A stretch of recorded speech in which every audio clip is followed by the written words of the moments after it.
Hello everyone, hello mga pageant fans. This is Carl Loyola again. Welcome to the Pageant Passion Podcast. Grounding Conversations, this is your ultimate podcast for all things pageantry. Siyempre pa si TikTok Pageant Guru Carl Loyola. And I'm your TikTok Pageant Guru, TikTok Pageant Guru, TikTok Pageant Guru Carl Loyola.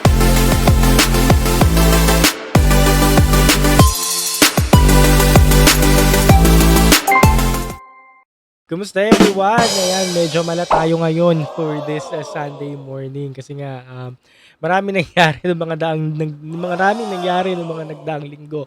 And ayan, nawawala na tayo ng boses, ano? Pero yun nga, kasabay ng mga nangyari previously nung mga nagdaang linggo ay marami rin naman nangyari sa inaabangan nating Miss Universe Philippines dahil hindi man nila nilalabas sa social media kung ano na nga ba ang mga activities nila, pero nga nagkalat na rin, mabilis ang balita, nagkalat na sa mga videos ng mga nasasagap natin yung mga kaliwat ka ng photoshoots ng mga girls. Every day, iba-iba nga yung nakikita nating mga umaangat, parang hindi lang naman limited sa isang girl ang umaangat every day, no? Minsan nakikita natin yung newbie, minsan yung veteran, minsan itong pangalan, or iba-iba nga every year yung mga umaangat. So in this video, bukod dun sa mga veterans na inaabangan natin, pag-uusapan naman natin yung mga newbies na sa tingin natin umiikot na or nagsisirculate na nga sa social media. So dyan lang kayo dahil isa-isahin natin yan. So nag-umpisa nga Miss Universe Philippines season or ang year 2025 ng this edition ng MUPH na naglitawan nga ang napakaraming pangalan, no? Yung mga newbies, yung mga veterans natin. Sa mga newbies na ito, ayan nga ay sinasabing si Eloisa ng Laguna, Eloisa Howard ng Laguna, at si Bohol. Ayan, si Tyra Goldman ay unti-unti na nga nakikilala sa competition at sila na nga ang sinasabing mahigpit na makakatunggali ng mga veterans dito sa competition. Pero bukod nga kay Eloisa at bukod kay Tyra Goldman ng Bohol, sino-sino pa nga ba ang sa tingin natin magiging tinik? Sino nga ba ang magiging tinik sa inaasam na corona or sa inaasam na tagumpay para makuha nitong mga veterans natin ng corona? So bukod nga dito kay Eloisa, kay Tyra, sino pa nga ba sa tingin natin ang mga newbies na pwedeng mang-snatch ng crown para sa kanila? So ito, noong mga nagdaang linggo, unti-unti na nga kumakalat or nagsisirculate na sa social media yung mga pangalan nila. Technically, kahapon natapos na rin ang week 2 ng activities ng mga girls. Simula na pinakilala sila ng press presentation and then pupunta na tayo sa week 3. And then yung week 2 nga, nung nagdaang linggo, wala naman masyadong mga activities, mga kaliwat ka ng photoshoots lang ng mga sponsor brands na nakita nga lang natin sa mga nag-upload ng mga makeup artists, glam team ng mga bawat girls or sa mismong stories ng mga delegates. So, wala namang inilabas ng mga updates ang MUPH or mga teaser kung ano nga ba yung mangyayari sa susunod, pero yung nangyari nga last week ay mga kaliwat ka ng photoshoots nga lang. And then next week, sinasabing mga kaliwat ka ng photoshoots lang din ang mga mangyayari. Wala pang mga appearance, hindi pa sigurado, pero mukhang sa susunod na linggo nga abangan natin yung mga photoshoots pa rin at mga pictorials na magaganap dito sa competition. Last week natapos na tayo sa isang hotel outings nila sa Hello Glow, sa Wendy's at sa isa pang photoshoots na tapos nga last week. Abangan pa nga natin kung ano pa yung mga mangyayari sa susunod. So, dahil dyan for this video, dahil nga every day or every week, iba-iba naman talaga yung namamayagpag. Minsan isang veterana, minsan newbies, minsan isa sa mga veterana, like for example, this day Atisa, bukas si Katrina, sa susunod si Winwin naman ang mga kumakalat sa social media, pero hindi nga lang sila dahil kaya din ng mga newbies nga natin mapayagpag. Minsan yung mga newbies na to, yung mga umiikot sa social media, kagaya nila Laguna, nila Bohol, nila Isabela, Baguio, Benguet, ayan, nandiyan sila, Cebu City, Cebu Province, Nueva Ecija, Iloilo City, at marami pa ang ibang mga newbies. Pero bukod pa sa mga newbies na binanggit natin, sa ilalim pa ng mga newbies na ito, may mga unti-unti pang umusbong at napipick up na sa social media. Talagang umiikot na rin. So, sino-sino nga ba sila? So, ito ito nga lagi natin sinasabi na malakas talaga mga veterana this edition. Well, malakas naman talaga pero nga at the top of those veteranas, may talagang mga umuusad pa ng mga newbies. At sa taas pa ng mga newbies na yon, meron pa ang unti-unting nakikilala at musbong. So, exclude na natin dito sa listahan ng mga babanggatin ko si Laguna, si Bohol, si Isabela, si Cebu City, si Cebu Province, Nueva Ecija, Iloilo City, Baguio at Benguet dahil karamihan sila naman talaga or kalamitan sila naman talaga yung umikot sa social media. Pero bukod pa nga sa kanila, may mga inaasahan pa nga tayong kaya pang makasungkit ng corona at ngayon nga ay unti-unti na nagpapakilala dito sa competition. So umpisahan na nga natin ang aking listahan with my number 15, Manila's Jasmine Pagyo. So sa mga hindi nakakalam, si Jasmine Pagyo ang runner-up sa Hiyas ng Pilipinas last year, 2024. Habang ang nagpo-progress na tayo sa competition, napapansin ko na rin siya unti-unti. Kagaya ng Wendy's outing nila, nung mga nakapula sila, doon ko napansin na parang nanlalaban nga itong babaeng to at may ibubuga. At ang ganda-ganda niya rin. Kung titingnan niyo yung social media niya, ayan, magaganda yung mga nilalabas niya na mga larawan dito sa social media. And isa nga ito sa mga picture na pukaw ako kay Jasmine dahil mukhang isang Indonesian beauty queen. And ayan, ngayon unti-unti na rin siyang umiikot sa social media, nagpapakilala na at talaga namang ang binabantayan na rin ng napakarami mga pageant fans. Actually, nag-circulate na rin siya sa ibang top picks ng ilang mga pageant fans, vloggers, and ang ibang content creators. So abangan natin yan, Jasmine Pagyo at may number 15. Next at may number 14, Camarines Sur, Shaina Rabacal. Ayan, una ko siya nakilala nung pinakilala sila, mga Bicol delegate nung sashing presentation, kasama niya si Albay. And then after nun, nag-resonate naman siya sa akin dahil nga maganda nga si girl, may itsura naman. Pero nung nag-start na yung competition, hindi ko siya masyadong napapansin hanggang sa ngayon nga umiikot na yung pangalan niya sa social media. And naggandang-ganda rin ako or nag-umpisa na nga ako magandang sa kanya dahil nga Pinay na Pinay si girl. Ayan. Si Shaina Rabacal pala, siya ang mutya ng Pilipinas Kamusur noong 2023 and suki na rin siya ng pageantry dito sa Pilipinas. And then, ayun nga, nag-uumpisa na rin siya makilala ng mga pageant fans and nakakapagsalita si girl dahil nakita ko yung mga interview clips niya na nag-circulate sa mga social media na talaga namang may ibubuga pagdating sa Q&A or sa com skills nga. And ayun, simple lang, hindi pinag-uusapan. Pero dahil nga ganoon naman tayo kung sino yung mga hindi pinag-uusapan, yun yung mga pumipwesto pagdating sa dulo. So abangan natin kung saan nga ba makakarating ang kalibre ni itong Shaina Rabacal from Kamsul. Moving forward with my number 13, Ayin Abad of Occidental Mindoro. So huwag kayo malilito dahil nga may Oriental Mindoro, tapos may Occidental Mindoro. So yung Oriental Mindoro, yung sikat na content creator na si Richel, and then ito nga Occidental Mindoro, Ayin Abad. So first time na napansin ko siya ng press presentation. Maganda yung suot niya, nakaka-color red na parang out of the box na business suit for me. And then ayun nga, nag-resonate na siya for me dahil nga tuloy-tuloy na inabangan ko na nga siya. Nag-stand out siya sa akin for press presentation and then nung headshot niya, halos pumasok na siya sa number 20th spot ko. And then ngayon, hindi siya matunog pero may mga nakaka-pick up sa kanya kasi pag mga live ko during my live stream, hinahanap to madalas. And sa ibang mga listahan, naglalaro naman si Ayin sa mga top 15, top 20 nila. So for sure, may papakita rin to dahil nga napipick up ng mga tao sa social media. So let's see kung hanggang saan. Next naman natin, number 12, Los Baños, Rendelan, Caraig. Yan, isa siya sa 3 Lagunense na pinakilala. Pero ngayon 4 ang Lagunense dahil ngayon isa galing Filipino community, which is si Liliw Laguna. Ayun, sa 3 Lagunense na pinakilala, si Rendel yung underrated.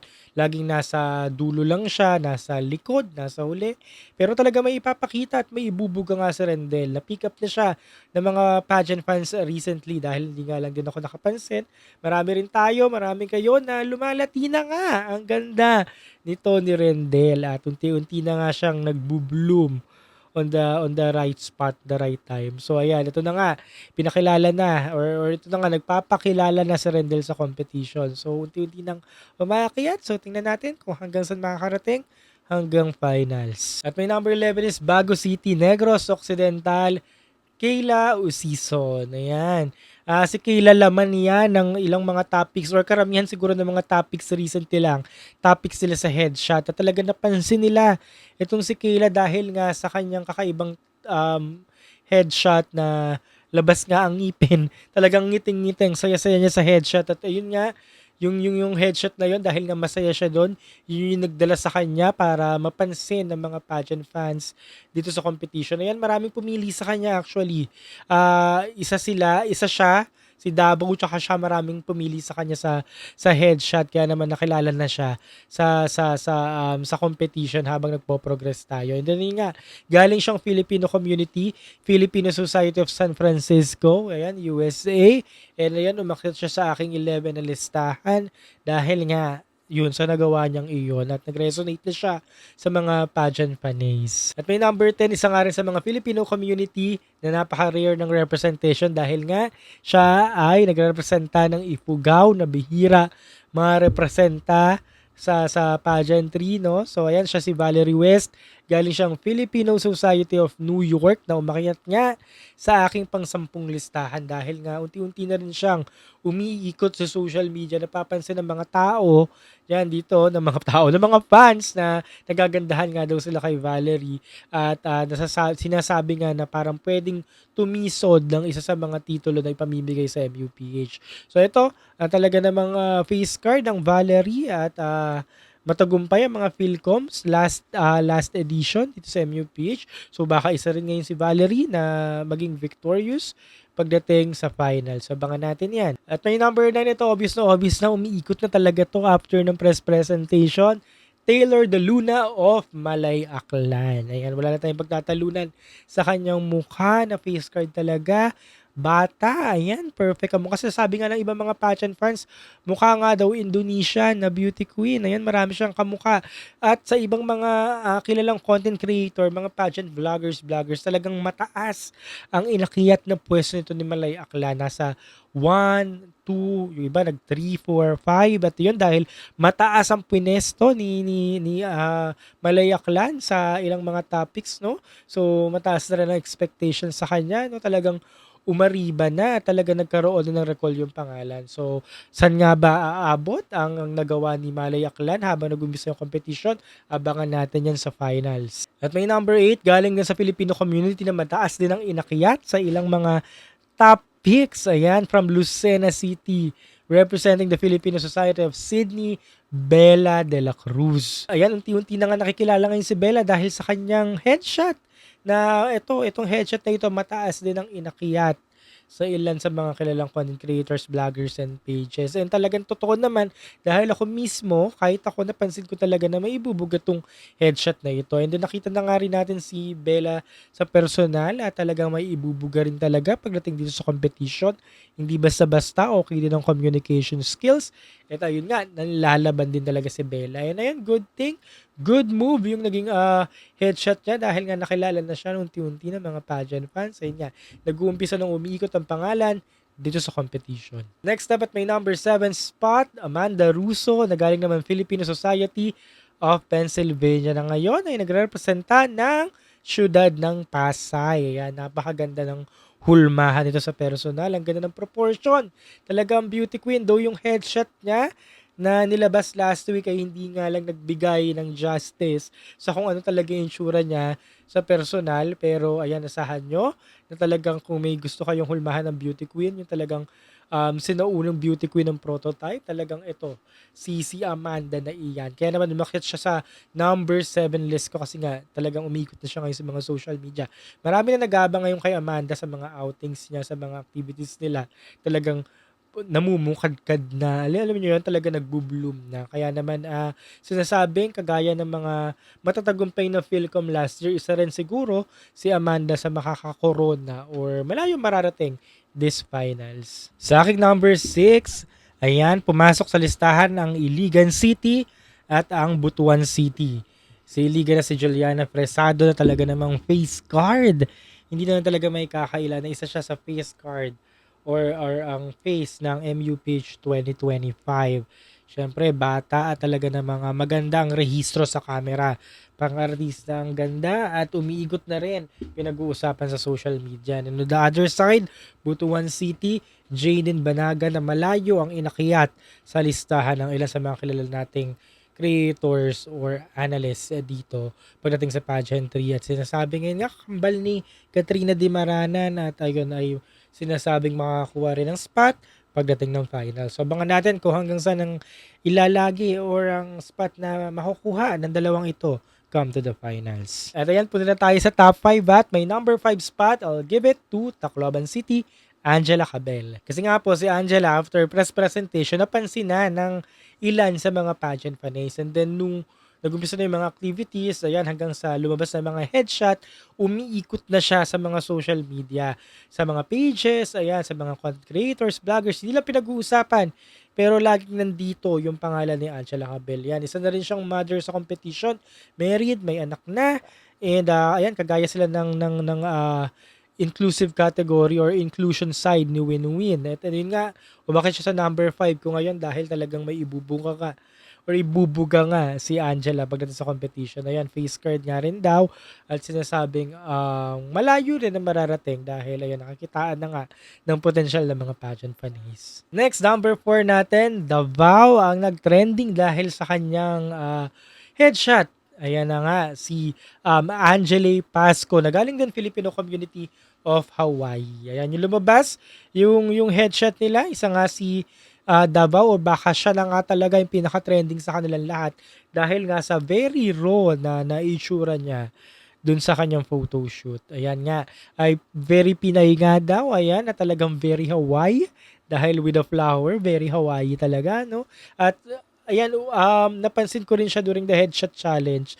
Naglaro rin siya sa listahan ko dahil nga sabi ko nga doon ay mukhang Disney princess, no? Mukhang Asian na Disney princess at talagang kakaiba yung itsura, talagang nag-pop out.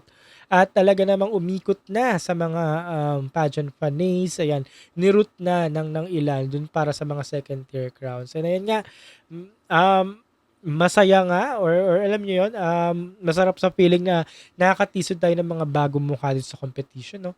At isa na nga yan si Davao. Kaya sana ay talaga magpakitang gilas para nga malayo rin ang marating kasi nga for sure isa na to sa abangan natin pag lumalabas yan sa kada activities ng pageant. So ayan, papalapit na tayo sa dulo dahil nandito na tayo sa number 3 at may number 3 galing din siyang Filipino Society. Ayan, from Virginia naman, now representing the city of Naga sa Bicol region. Ayan, Zoe Gabon. At marahil si Zoe na nga ang kauna-unahang Filipina delegate, Filipina beauty queen na talagang naka full sleeve tattoo na lumaban sa isang Filipino beauty pageant setup, ano? And maganda pinapakita ni Zoe, very engaging siya lalo na sa mga social media. Sa mga materials na nilalabas niya sa social media, talaga nagpapakilala nga siya. Maganda pinapakita niya.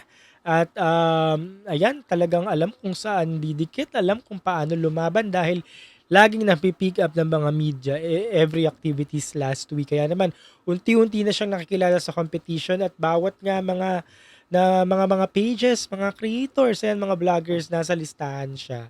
Ayan, umaangat na nga listahan ni Zoe at baka nga sa listahan ng mga Filipino society, siya yung pinaka kilala na as of now. So ayan, abangan natin yan kung hanggang saan nga makakarating ang kalibre ni Zoe in this competition. And at my second spot, Oriental Mindoro, Rachel Coco. Dahil bukod sa kilala na nga ito, outside pageantry dahil may mga fans na siya na hindi naman mga pageantry fans. Pero pagdating dito sa pageant world, ayan, sa pageantry setup, ayan, na-pick up na siya ng mga pageant fans. Sasabing may ibubuga nga rin sa competition. Hindi nga alam plakado, hindi pa plakado, pero papunta na doon. So, ayun yung inaabangan ng ilang mga pageant fans kung hanggang saan nga rin makakarating ang ganitong kalibre at kung kakayanin din ba ng isang although contesera siya, pero ngayon nga lang siya nakilala ng mga pageantry fans. But yeah, tingnan nga natin kung kakayanin nga bang makarating sa dulo ni Rachel. And at may number 1 sa listahan ng mga newbies na bukod dun sa mga kumakalat na sa listahan ay talaga namang ito pa yung batch na manggugulat. Ayan nga number 1, Tarlac, Sasha Lacuna na no doubt talagang paikot-ikot na at hinahanap na sa social media world. Ayan, maganda yun na ipakita ni Sasha nung press presentation kaya sinasabi natin lagi na sometimes press presentation will make or break you dahil dito ka nga talaga makikilala ng ilang mga pageant panay. So ayan, dahil nga maganda yung pinakita niya during the press presentation, ayan, hinahanap na siya ng mga pageant fans. And ayan, ikot-ikot na siya ngayon.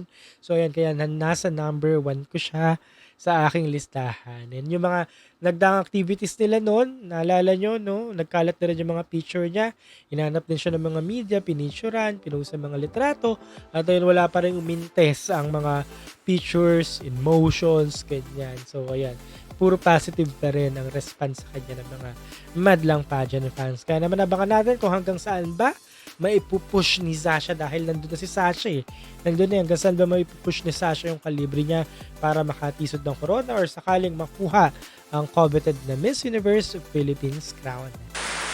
So there you go mga pageant fans. Ayan na nga ang listahan ng aking 1 to 15 ng week 3 ranking nandun sa mga nasa top of the top. Kaya sila pa yung mga newbies na pwedeng bumasag sa listahan. Kaya sa mga susunod nating video, maglalabas na tayo ng mga weekly ranking natin. Ayan, dahil tuloy-tuloy pa rin naman ang activities dito sa competition, so maglalabas na tayo ng mga weekly ranking. So sa mga weekly ranking na yon, panigurado may mga mag-shuffle, no? May mga ibabaw, may bababa.